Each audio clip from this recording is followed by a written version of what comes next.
Up next, the Cannabis Reporter Radio Show with Snowden Bishop. After this message.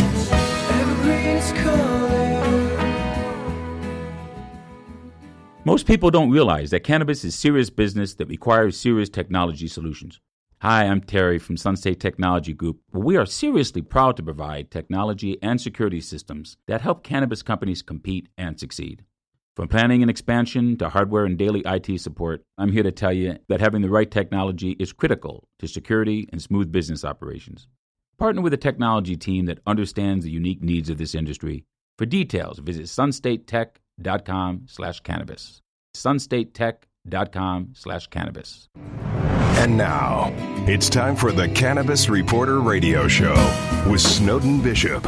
Listen in as Snowden interviews cannabis industry pioneers, marijuana experts, policymakers, medical practitioners, patients, and other amazing individuals with compelling stories to share. It all happens right now. Here's the Cannabis Reporter, Snowden Bishop.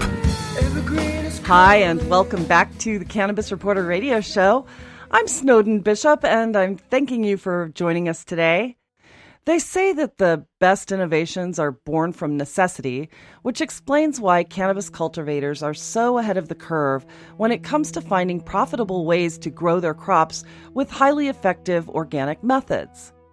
Unlike other agricultural sectors, cannabis producers have been subjected to rigorous regulations and purity standards, particularly for growing medicinal cannabis varieties.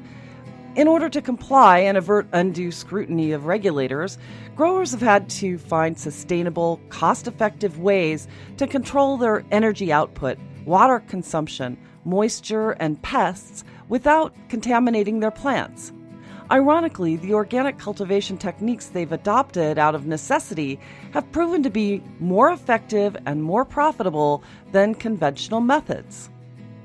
So, can the lessons learned by growers in the cannabis industry help other farmers to reduce their carbon footprint while also improving their yields and profits? Well, that's the topic of today's show and something our guest has answers for. So let's get started. I am excited to introduce Marco Hegyi, who has extensive executive leadership experience in the indoor agriculture and technology sectors. Having started his career as a software engineer, he has since managed global programs and initiatives at Microsoft and Yahoo. As an inventor, his innovations have been awarded multiple patents. Today, he's the CEO of Grow Life, which is a publicly traded company that provides cultivation tools and services for the cannabis industry. Marco, thank you so much for being here. I really appreciate that you're joining me today. Thank you, Snowden. So I was really eager to talk to you. We've spoken before, but I've been looking forward to interviewing you for a long time because you're such an innovator in this industry. And before we really delve into the topic so much, I'd really like to hear in your perspective just a little bit about your company. Of course. So Grow Life has been around for a number of years, or about 6-7 years, and it is a publicly traded company, but it has been around primarily to provide supplies and products for the hydroponic industry for indoor growers who cultivate plants. And the most popular plants that our customers grow these days are the cannabis industry plants. And as we're talking today, one of the more popular ones that are growing and that have been approved by the new Farm Bill is the hemp plant. So we're very excited about that. And what we've done is we've not only provide the supplies, but we've decided to get more involved in how these supplies come together and start providing what we call solutions, more of an aggregate, a unified system, so that the cost of growing gets lower and lower for our customers. One of the things that's sort of a phenomenon across the industry is the fact that with these large-scale production facilities, you're seeing the prices sort of drop to the point where independent growers are having a hard time competing with the price. And for those who don't really know about hydroponics, because it's not a household name per se, for people who are not cultivating plants.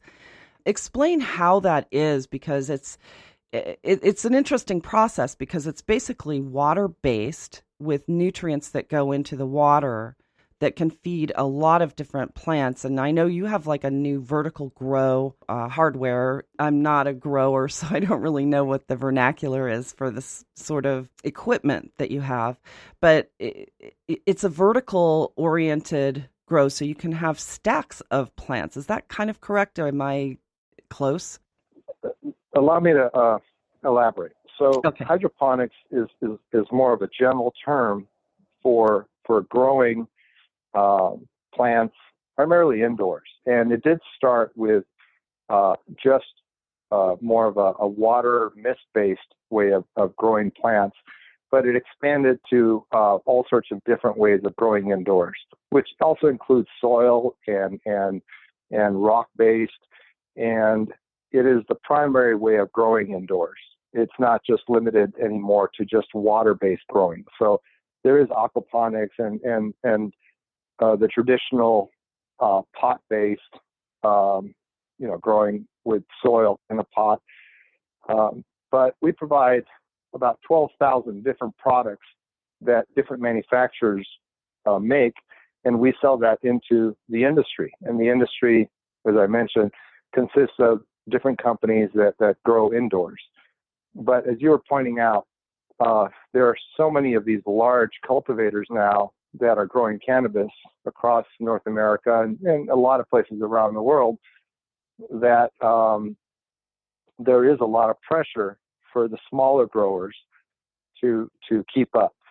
And what we do is we continue to sell these different products, but because these products are made by independent manufacturers, each manufacturer is driving down their individual costs, but not looking at the holistic or system or the complete cost of nutrients and soil and the pots themselves and lighting.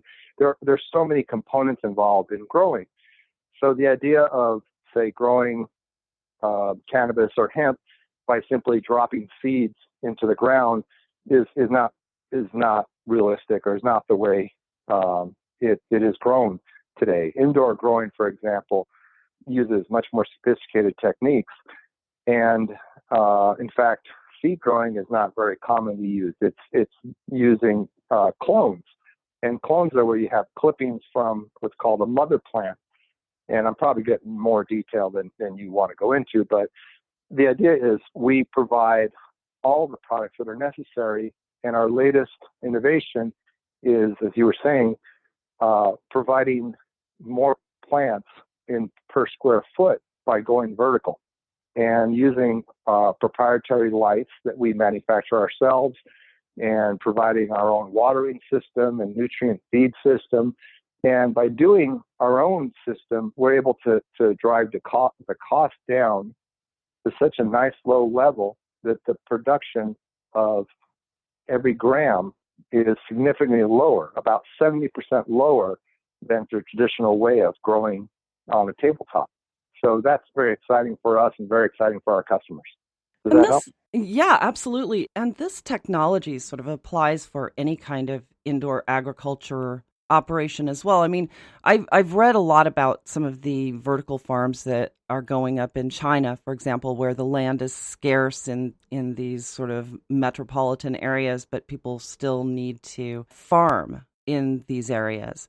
And so, I mean, this is sort of something that could translate to just about any kind of food production facility. Isn't that right? Exactly. In fact, it's not just limited to tied real estate, but all sorts of resources.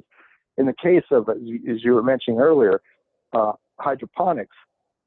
Hydroponics as a growing technique uses less than 5% of the water that's used in traditional growing. So, imagine that you're growing outside and you're watering your garden.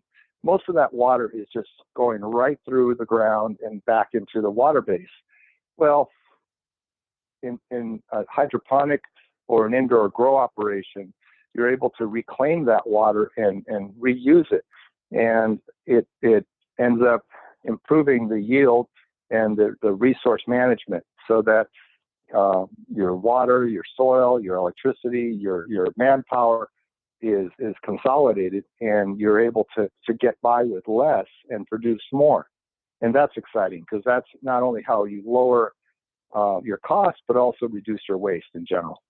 Well, yeah, and a lot of the time with agricultural water waste, it really, if it does seep down into the groundwater or into the aquifers below, it's laden with chemicals that are used in agriculture as well. And this sort of prevents that need for the chemical fertilizers or pesticides because you can control the environment a lot more. Am I right about that?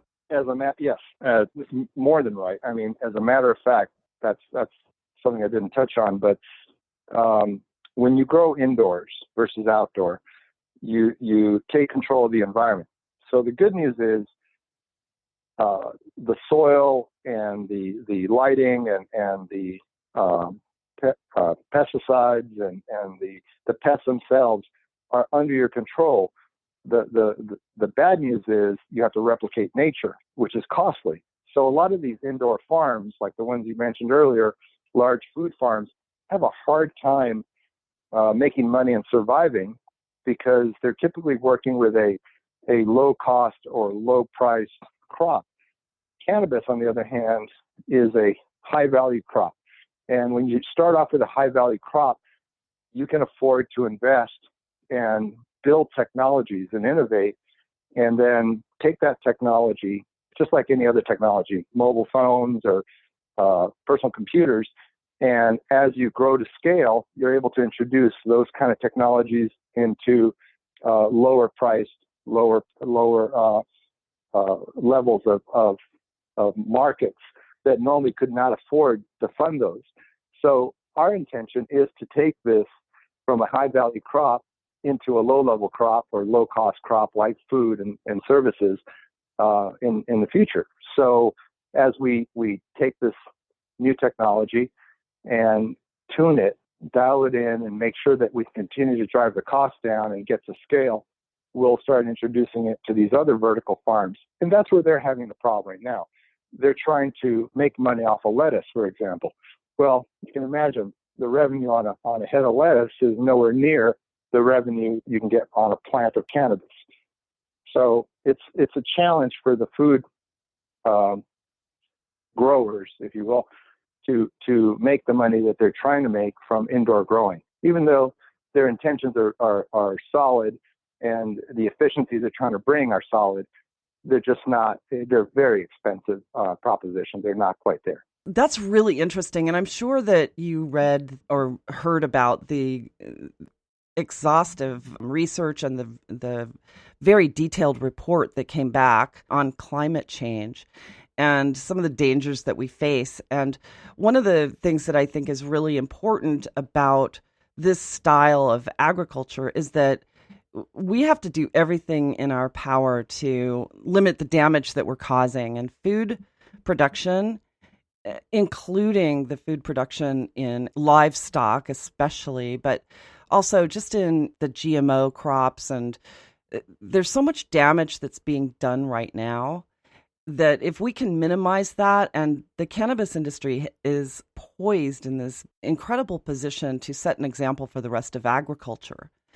And so I think that the technology that you're talking about and what you're doing with your company, it really is a way to set an example for other agricultural producers to follow.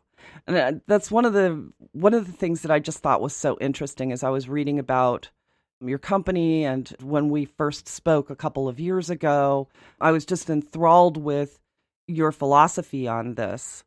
So kudos for what you're doing, but I think that it is instructive for the rest of agriculture. Well, thank you. Thank you very much.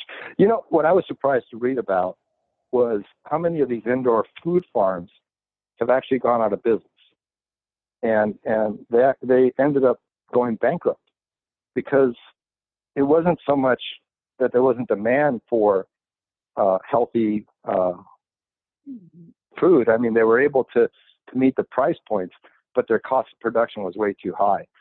So we looked at at Grow Life. We looked at the cost of production, and I think it was a article in the LA Times or somewhere where it was breaking it all down, and I was shocked to see that as the price of cannabis was declining and the food crop was still low, we couldn't just take the current production models of cannabis, which was burning up a ton of electricity, and apply them to food and use the indoor grow models. We had to come up with a much smarter way to do it. And we had already, I don't know if you know, but Grow Life started with LED lighting. The original basis of the company was LED lights. And it was a tough business to get going, and it just didn't quite pan out. And we went back to our roots and said, okay, what went wrong here? We also did deep research into container farming, which a lot of companies have tried to repurpose these shipping cargo containers, and found out that what they ended up doing is they had turned them into ovens, and they were burning up the crop. So we kept looking at what went wrong when everybody started off with really well-intentioned models, but were failing. And we just looked at it and said, okay, these are the new objectives. And they were basically the mirrors of everything that went wrong with these prior models. And we just happened to have a good team of people who kept working, and they were diligent and came back with some pretty innovative ways of solving it. We went back to LEDs, which are very low power. So we stopped using electricity. I know you probably know, but half of our electricity that's produced in the United States comes from coal. So being reliant on electricity is not a good thing. So reducing the utilization of electricity was critical for us. Then we went to reducing heat. Then we looked at how do we produce more with the same labor amount. We didn't want to necessarily lower the labor count, but we wanted to get more from the same amount of people. So we took each problem, we broke it down, and we were able to build a system. We call it a cube. It's an 8 foot by 8 foot by 8 foot box. And we controlled every cubic foot inside there and said, how do we produce the most amount of vegetation, of plant, and make it as healthy as possible? So we maximize the yield and make sure the calculations show that it's the lowest cost. And we felt that if we can do this for cannabis, then someday we may be able to do this for fruits and vegetables. And we can maybe take this to where the people who've tried indoor farming have failed. So that's our ultimate goal.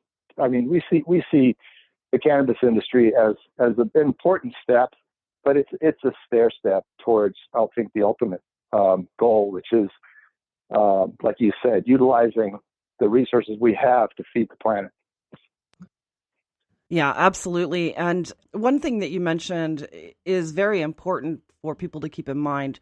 When the adult use law was first passed, and they opened up swaths of Denver for grow houses, I know they had a huge problem with the load on their grid, on their electrical grid, just to power these things. And these producers were paying thousands of dollars each month in electric bills, but that was only part of the problem. The other part of the problem was, how are they going to produce enough energy for these industrial areas that were now, they had, thousands and thousands of watts of lights going at all times for these grow operations. And they had to really figure out infrastructure-wise how they were going to address this problem. And LED lighting was actually a really great idea to start introducing that, because it does draw a lot less from the grid. But also you have these climate HVAC systems, and they're very energy consumptive. So this industry that had the promise of being one of the most sustainable emerging industries on the planet turned out to be one of the dirtiest industries until they could try to figure this out.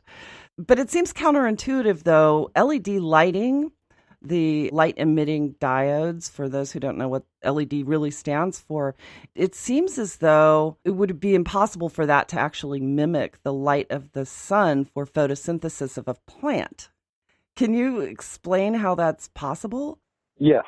So actually, it's a very insightful question. Without getting too technical, there's actually three factors to it. There's the glow, of course, and there's so the light itself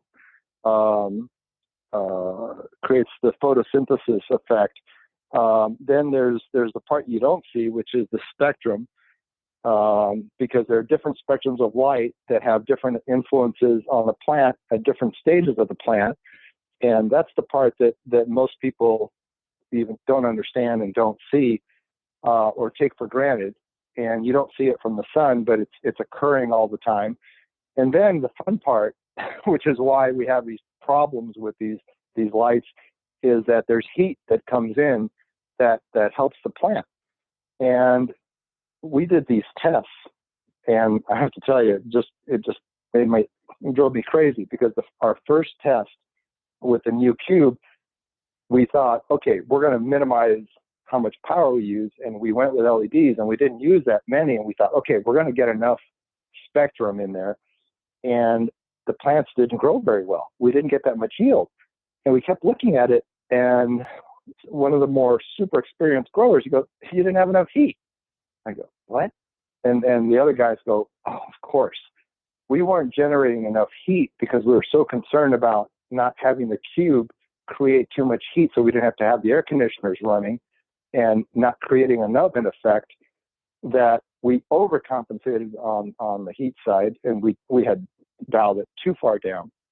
So what we ended up doing is, the second test, we found the balance of spectrum, light itself, and of course the heat that was necessary by adding more LEDs. So the lighting was a critical factor. And then, just to interject, we learned after that first test that the clone and how you clone was a direct effect to how big the plant would be at the end, which was the yield, how much you produced. And that's what made us decide on the Easy Clone acquisition. We bought a 51% interest in a company called Easy Clone, who has 20 years experience as one of the most sophisticated cloning device companies out there. And we said, oh my gosh, we got to get into this company. We've had discussions going on. We thought, oh, this is a good company to acquire. But once we knew that was going to be the key to the success of the Cube system, we went out there, and over a weekend, I was able to work out a deal with the founder, and it was just a wonderful deal. So I'm sorry, I'm going on and on because this is such an exciting topic for us, but that's how the LED lights come together. Well, I love to hear you talk about these things because you are so passionate about it. But the Easy Clone, that actually is one sector of the industry that a lot of people aren't aware, if they're not in the industry, is a great way for people who want to start getting into the industry, or they want to transition from one form of agriculture into the cannabis market. What I've heard is that cloning, starting a clone operation is actually one of the best ways to gain a profit, because it's easier for people to buy clones and plant those than to go from seed to plant. Am I right about that? Or is that, because it just seems that is such a wide open portion of the market for people who want to get into it and don't have a lot of space too. It is easier if you know a bit about what you're doing, and it's easier because if you focus on the quality of the clone, then your customers, who are the more larger cultivators who are growing larger plants and say selling to producers or to the retailers their product, they can handle that part of the business, and the cloners can concentrate their skills on cloning themselves. In particular, Canada, for example, has a tremendous cloning business right now, and I think the revenue for cloning for a clone is almost I think about 5 times what it is in the U.S. So it's a tremendous opportunity, and Easy Clone has manufactured these cloning systems. These think of them as boxes where you can put clippings off of what's called a mother plant, a very large plant, and then you put these what look like little just clipped little I'm going to call them sticks, but you put them in there, and within a few weeks you have the richest, most, I think they're beautiful, translucent root systems you can imagine. I mean, I love looking at them. They're these white, tenderly things that are produced at the bottom, and then you transplant those into the soil or into a hydroponic environment, and it's magnificent. I mean, that to me is how you grow a tremendous crop. And anytime you look up Easy Clone, letter E and Z and then clone, you get to see these pictures, and they're of everything, every kind of vegetable or fruit, and they're just wonderfully done. So if you know what you're doing, though, because what you don't want to do is propagate, for example, males in the cannabis industry, because it creates all sorts of problems in terms of what your end product would be. So you do have to have a good understanding of growing your product before you get into that business. But cloning is I think a more controlled way of producing a high value crop. You raised something that I have never spoken about on this show, and I've been curious about it and just haven't had the opportunity to talk about it yet. And that is the fact that cannabis it has sexes. You've got your male plants, you've got your female plants. And for those who don't know much about cannabis, explain what that means exactly. Yeah, there's a third one, by the way. A hermaphrodite? Well, they can change genders on you, and you have to be careful. Wow. So okay. there's a trickiness to it. But that's much more technical than we want to get into on the show. But I know that the female plants are more desirable in terms of developing your product. I believe the way it works, this is where I know that the more sophisticated listeners will point out that I'll say something wrong, but you want flowers. You want the richest flower. And when you introduce males, you start getting seeds, and you minimize the flower and the quality of the flower. Okay, that's something I didn't know. So that's why you don't really want males. Okay, that's a very simple, succinct way to put it, and that's exactly what I was hoping for. Because and I have a daughter, and I couldn't agree more. You really don't want males. Yeah, well, you know what? As much as I do know about the cannabis industry and about cannabis, I know very little about the hands-on plant. And I leave that to the experts to try to explain. I really don't know as much about it as I probably should. And one day I will educate myself on that.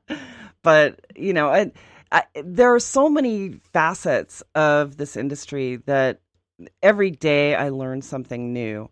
And I can't imagine how much knowledge must be in your brain, because you have been doing this for so long now. I mean, if I recall correctly, didn't Grow Life start back in 2010, something like that? I believe is 2012 is when it turned into a public entity, and it was formed by a merger of two companies. So there was a lot of knowledge. I joined in 2013, and my background is technology, and I'm not from the industry itself. That's why I hesitate going into detail. Yeah, okay. Well, I know because you worked for Yahoo. Yeah, and Microsoft. Yeah. And Microsoft. So you were in software development, is that correct? I started in software development a long time ago, like 30 some odd years ago. So let me ask you this. How did you decide to get into the cannabis industry? Okay.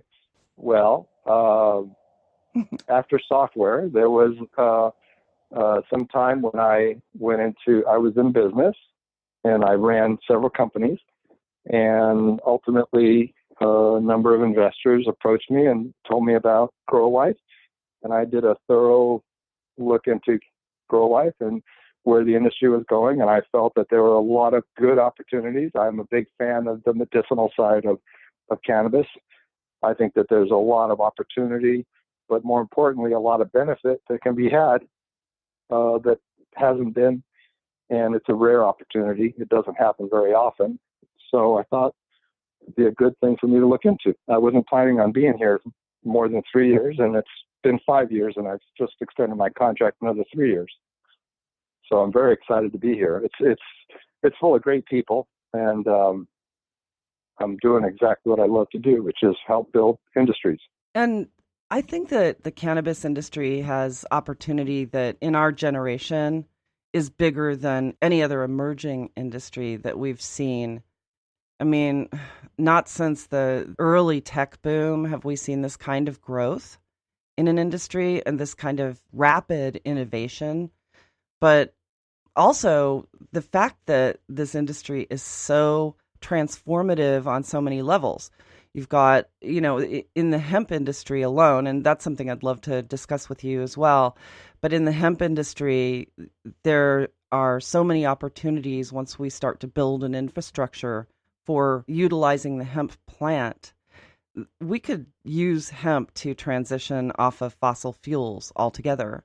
And on the medicinal side, you've got these transformative discoveries, and the ways in which cannabis can transform the medical industry is just limitless. It's crazy. Mm-hmm. But you mentioned earlier the hemp bill that was just signed. And I think that's a monumental step forward in terms of what we will be able to see the industry grow into here in the near future. What are your thoughts about that? I completely agree. Just to clarify, though, so the hemp industry is still, with the right word, controlled by a lot of compliance controls that are very similar to the cannabis industry. So even though the Farm Bill was approved, there are a lot of restrictions, which are arguably good and bad, but it makes CBD as well as hemp very available. They just have to be compliant. So there aren't like free hemp farmers that anybody can just go out there and just become a hemp farmer. They have to go through state-based compliance policies. But at least the federal government has seen some benefit. For Grow Life, though, I have to say, this was a tremendous opportunity that we were fortunate to find with the cloning business that we just acquired. So it turns out that we had been in conversations with many hemp farmers before the bill was passed, and these were licensed hemp farmers. And as soon as it was passed, we started to get demand from these hemp farmers for hundreds of thousands of clones. Wow. And we were stunned. We said, wait, what? We can't grow it fast enough. So we have to jumpstart this. So we need to grow or get somewhere in the neighborhood of 500,000 plus clones every month, just to get this industry jump-started. So when the day comes, whenever the cannabis does get legalized, I think there's going to be a tremendous boom. But right now, what we're dealing with is the Farm Bill, and just that alone is transformative. I think, the way you were describing it is exactly that. We have an opportunity to tap something like CBD at a very large scale. We have an opportunity to go into the hemp, re-enter the hemp industry, which was legal about 100 years ago, and see what other benefits there are just from a natural resource like hemp. So I'm excited to see what the farmers will come back with, and what products will be generated. So we're going to do everything we can to support that kind of industry. So, but we see it very different. We don't see it the same as the cannabis industry. We don't see it as a THC-based industry, and we see this as more of a toe in the water. We don't see it as an indicator that the THC itself, because THC is a psychoactive, whereas hemp is not. So we don't see it being a parallel. This is, hemp does not need the same level of adult or controls that we see in THC. Yeah. Well, and now states don't have any excuse to say you can't grow hemp. And that's what I think the biggest benefit of having the bill passed. Whereas, and I understand they do have the restrictions because basically the Farm Bill is giving license to the states to go ahead and legalize hemp. But I was really excited that there was so much bipartisan support about this. And I think that hemp is one of those things that could bring two sides of Congress together, too, with innovations that can come from it. But, something else, too, along the lines of what you were talking about, we're still not out of the weeds, if you will, with CBD, because the FDA sent out a letter recently stating that CBD is still a Schedule 1 substance, even though hemp itself is being removed from Schedule 1, according to the Agricultural Improvement Act. But CBD, unfortunately, was not named along with tetrahydrocannabinols in that bill to remove it specifically from Schedule 1. So I was thinking, when I read this notice that came out from the FDA, I was completely stunned. I couldn't believe it. And I thought, what a huge oversight, because most people if they want to get into the hemp industry, it's because the money is really in CBD because the demand is so incredibly high. So the FDA sending out this notice says, okay, well, you can grow hemp, but I'm sorry, but you can't use the CBD constituents out of it. It just seems crazy to me, but we have a long way to go until this industry is completely liberated. So it'll be interesting to see what happens over the next year or so. And I know that there's a lot of support for liberating cannabis in general from the confines of the Controlled Substances Act. And I hope it happens this year, although I've been saying that every year, so it hasn't happened.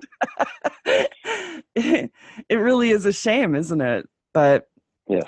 Yeah. Well, in time, they have to put controls in place, and there are a lot. It's a political football right now, so we'll see. Oh, absolutely a political football.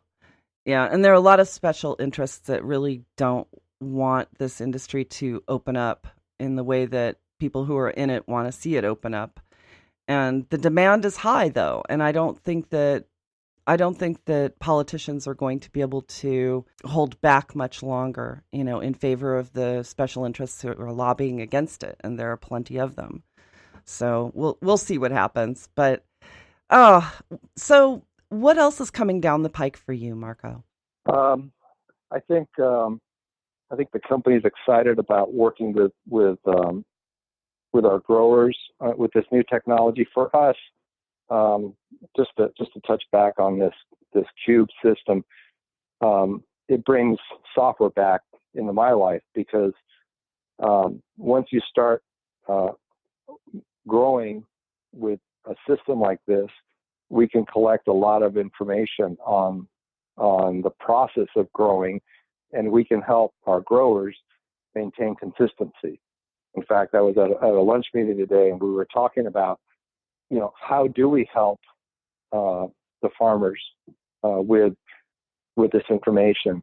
And one of the things we were talking about was the commodities market and making sure that if there's a big supply of soybean, for example, that's coming up, then you don't plant soybean. So if you see a big supply of a strain coming down, you shouldn't have an interest in producing that kind of strain. So we were talking about different ways with these cubes that have this information, how do we provide that to our customers, as part of the relationship with the company. And so we see software and information as being a critical component that we'll be returning back to our customers. So we think that's a key component. We think the cloning business is going to continue to grow. We think getting ahead of challenges like we were talking about earlier of wasting resources is going to continue to be important. We see eco-friendly is a continued mantra of this company.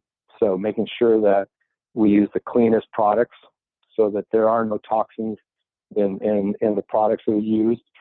There are ways of making sure that the soil stays clean, nutrients stay clean. There are some very inexpensive nutrients that are used out there that are frankly toxic. They wipe out the soil, and that soil is useless after that. They have so many salts, but they're so cheap.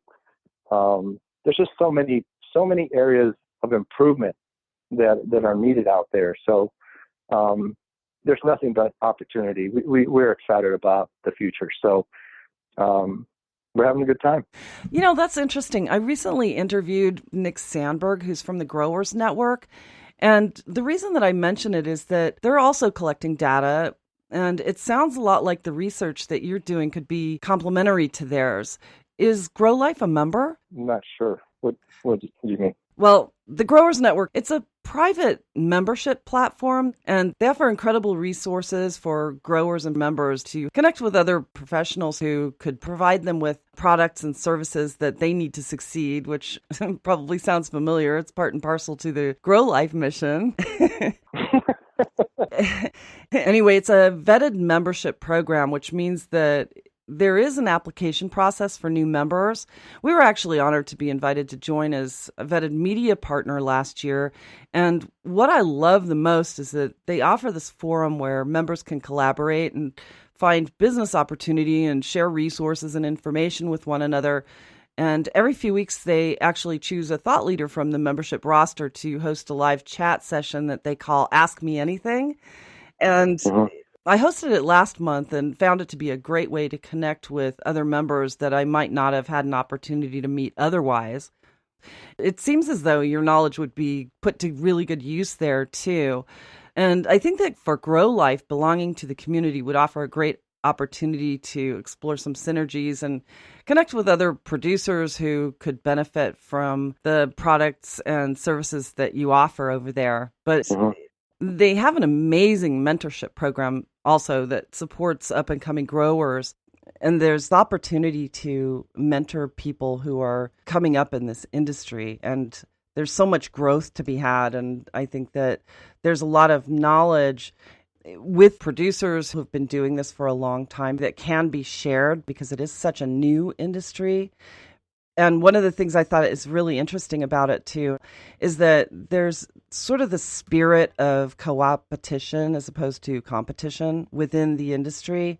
And a lot of people are very willing to share the knowledge that they have because when, one producer does well, the whole industry does well. And if one producer has safe, clean, sustainable practices, then it lifts the industry up. And so everybody wants to see, the people who are in the same space creating an industry that's admired as opposed to one that gets criticism.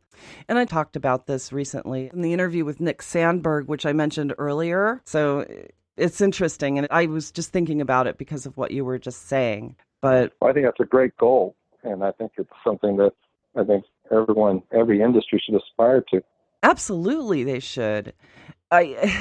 Every other industry, it seems that there's just such a dog eat dog and, let's squeeze out as many profits as we can. And we don't need to tell the consumer that they're getting something that really is substandard because we're not required to. And, with the cannabis industry, it seems from the inside out, people who are really trying to make this industry work are more concerned about how it is going to impact the consumer and more concerned about doing it the right way, not only because they sort of have to because of the laws and they have to abide by certain restrictions that don't apply to other industries. And I like to analyze that because I think it is instructive for other industries. And I wish that our world were a little bit more like the cannabis industry in that regard. But it's interesting to me. But any thoughts on that? Probably too many. And this is probably not the forum for that. It's very frustrating that many people know the right thing to do, and many people don't do it. So it's unfortunate. It is unfortunate, and which is why people keep buying products from nations that they shouldn't be. But that's what they do. See, you're going to get me in trouble. Okay, what else can I do for you? I know. So go ahead and let's. Well, you know what? It's all part of the big picture, though, and where I think the potential of the cannabis industry lies. It's in doing things the right way, setting an example out of necessity first, but also out of compassion. It's a compassionate industry. And if we can set the tone and give other industries something to aspire to, I think that we'll all be better off. And it's one of the reasons that I'm so passionate about the cannabis industry and why I'm doing what I do is because I see the potential for it to transform lives in so many ways. So, yeah, and you're right. I think that all of us, consumers and producers, whatever the product, whatever the industry, I think that there's a need for more consciousness in what we buy, more consciousness in how we produce our goods, more respect, if you will. And I think that we have the potential in this industry to set that example. Well, I agree with everything you just said. Okay, Snowden, any other questions for me? I have tons of questions for you. Unfortunately, our time is limited, but this has been really enlightening. And Marco, I have to say thank you so much. I'm glad that we were finally able to do this. So I appreciate your coming on the show and sharing with us your knowledge. Any parting thoughts? I appreciate the opportunity to finally share what Grow Life is up to and talk to you. And next time I'm in Arizona, I'll reach out and let you know, and maybe we can catch up some more. Please do. Please do. So, well, thank you. Thank you again. I appreciate the time, and it's wonderful to talk to you again. Oh, it's so nice to talk with you as well. So, yeah, I really appreciate it. Thank you. Thank you again. So, once again, it's time to bring yet another show to a close. I'd like to personally thank my guest, Marco Hegyi, for sharing his insights and knowledge with us today. If you'd like to learn more about the work he's doing at Grow Life, please visit us online at thecannabisreporter.com. Click podcast to find today's episode, and that's where you'll find his bio along with a link to his website. We have so many people to thank. First, I'd like to express our gratitude for our radio partners, Sunstate Technology, Canosphere Biotech, and Integrated Compliance Solutions for supporting our show, and to our media partners at the Cannabis Science Conference, London CBD Group, Cannabis Radio, and Newsbank for helping us to spread the word. I'd also like to thank my production team here at the Cannabis Reporter Radio Show for always making us shine, and our programming directors at XRQK Radio Network and Society Bites Radio for broadcasting our show. And last but not least, thanks to all of you for listening. I'm Snowden Bishop, inviting you to join me again next week. Same time, same place for another episode of the Cannabis Reporter Radio Show. Until we meet again, be safe, stay informed, share what you've learned, and make it a great day. Evergreen is calling. Evergreen is calling. Evergreen is calling. When you think of chips relative to cannabis, microchips may not come to mind. Hi, I'm Terry from Sunstate Technology Group, here to tell you that our chips help cannabis companies compete and succeed. From planning and expansion to hardware and daily IT support, Sunstate proudly serves the technology needs of the cannabis industry. You know that having the right technology is critical to security and smooth business operations. Partner with a technology team that understands the unique needs of this industry. For details, visit sunstatetech.com/cannabis.